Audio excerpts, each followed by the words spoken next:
Have you ever played a skateboarding simulator that reminded you of The Legend of Zelda? You may think something like that doesn't even exist, but my copy of Skate 3 is unlike any copy anyone has ever played.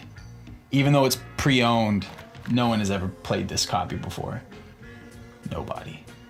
Welcome to Skate Town, where the sun is always shining and everyone's always skating. Skate Town is comprised of 3 segments: the University District, a safe environment to practice and master your craft; the industrial area, where rust and concrete collide, making for terrifying heights and unfitting skating conditions. I also once saw this man murder a woman on the street. Finally, Skate Town's birthplace of greed, power, and corruption, Skyscraper Boulevard. It was a prosperous land filled with ledges to grind, stairs to gap, and fame to obtain. And now our story starts at the beginning.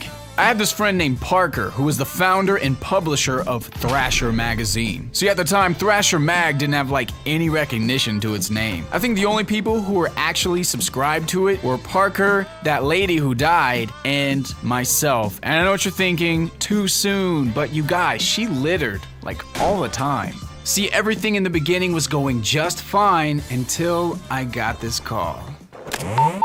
Hey man, you know we're filming today for Staying on the Grind Volume 1, right? Did you sleep in and forget you were supposed to meet me at the school? Yeah, you did. Alright man, you better hurry up and get here though before I have to call Vincente. You know good and well that the world is not ready for that.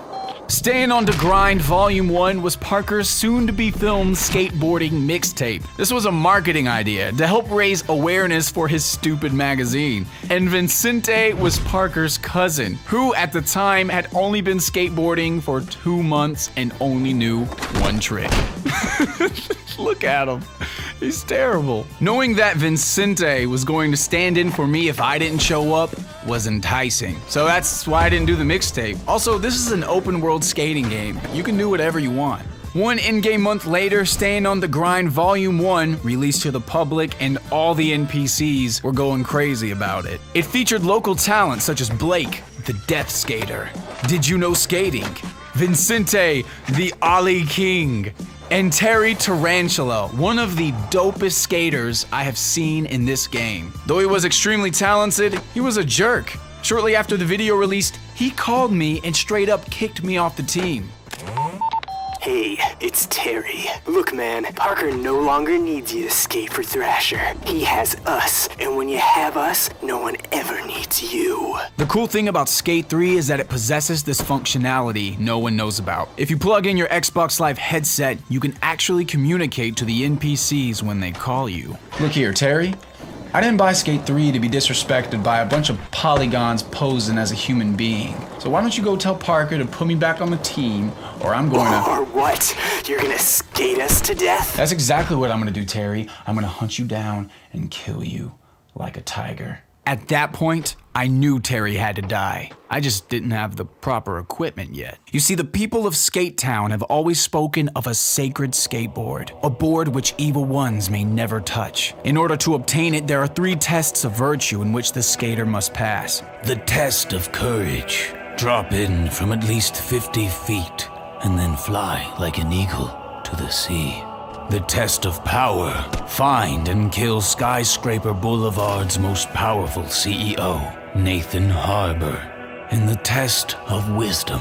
With your knowledge, construct a skate park that serves as a symbol of a story that is yet to be told. Only the chosen one who has passed all 3 tests may gain entrance to the Temple of Grind to find the sacred weapon, the Master Board. But when I left the temple, the world around me had changed. Everyone was gone. This line is tapped, so I gotta be brief. It may be hard to believe, man, but the last time you and I spoke was 7 years ago. After you retrieved the legendary board, the temple locked you away for whatever reason. And in your absence, Thrasher magazine became more popular than I ever could have imagined. In fact, it became so powerful that I eventually lost control of the company. By none other than... Hola. Vincente. I've been waiting for you for quite some time, amigo. After staying on the grind, Volume 1 released all those years ago, I was made fun of relentlessly. People called me stupid poser, Vincente, the only clown, and overweight. This angered me and drove me to become the greatest skater the world has ever seen. I should also thank you for killing Nathan Harper, CEO and overlord of Skyscraper Boulevard, because after his death, I climbed the corporate ladder and became ruler of all of Skate Town. I then made everyone skate as I, Overlord Vincente, criticized and made fun of them. And now it is your turn to be made fun of. Because I never showed up to film for that stupid tape, I had inadvertently thrown Parker's cousin under the bus, and now I was having to answer for it 7 years later. It was a classic standoff of one trick. Each skater would get one chance to perform a single stunt. The skater to successfully land the most difficult trick will be declared the winner. For 10 minutes I sat there not knowing how to beat this game. And finally, it came to me. I knew what it was I had to do.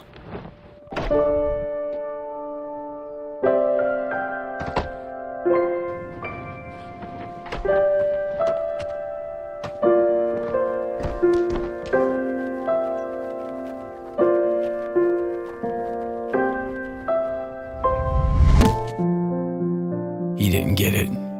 With the masterboard, I could have done any trick in the known universe. But that ollie was my way of apologizing. So let me tell you what I never got to tell Vincente, that even the simplest trick, from a pure intentioned heart, is an amazing one. And that is Skate 3.